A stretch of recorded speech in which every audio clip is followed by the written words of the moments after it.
আসসালামু আলাইকুম, আমি সাহির খান। আজকে আমরা বটম ওভারফ্লো সম্পর্কে জানব। চলুন জেনে নিই।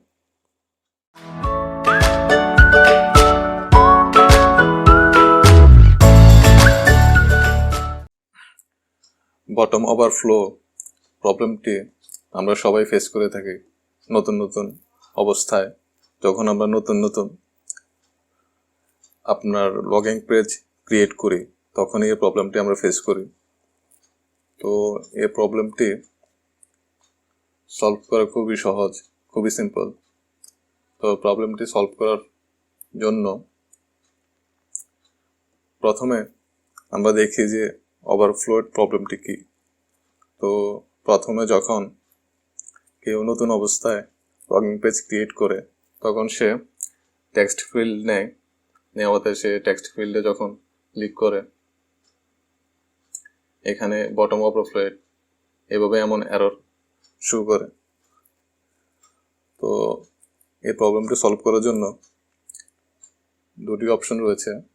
সেটি হচ্ছে, প্রথম হচ্ছে এসকেপ ফোল্ডের মধ্যে resize to avoid bottom in sheet,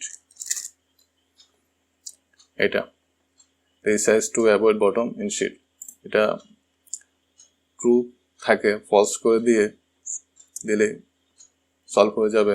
তো সেভ করে দেখি। তো এই অপশনটি নিলেই প্রবলেম সলভ হয়ে যায়, বাট লগিং পেজে কোনো ইমপ্রুভ আসে না, কোনো স্ক্রলিং হয় না, কোনো স্ক্রলিংয়ে হয় না।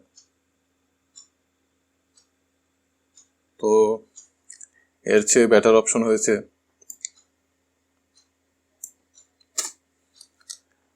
আপনি লগিং পেজে বডির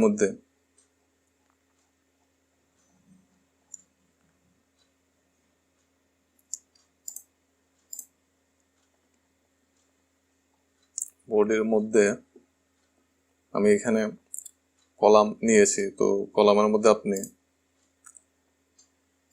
র্যাপ করবেন single child scroll view. Single child scroll view দিয়ে র্যাপ করলে প্রবলেমটি সলভ হয়ে যাবে। ক্লিক করব, দেখব কোনো পেজ স্ক্রলিং হয় কিনা। সিঙ্গেল চাইল্ড স্ক্রল ভিউ নিলে ভালো এফেক্ট আসে। তারপর ওভারফ্লো প্রবলেমও চলে যায়। তো আশা করি বুঝতে পেরেছেন। যদি না বুঝে থাকেন অবশ্যই কমেন্টে আমাকে জানাবেন, আর বেশি বেশি প্র্যাকটিস করবেন। তো আজ এতটুকুই। ধন্যবাদ সবাইকে, ভালো থাকবেন।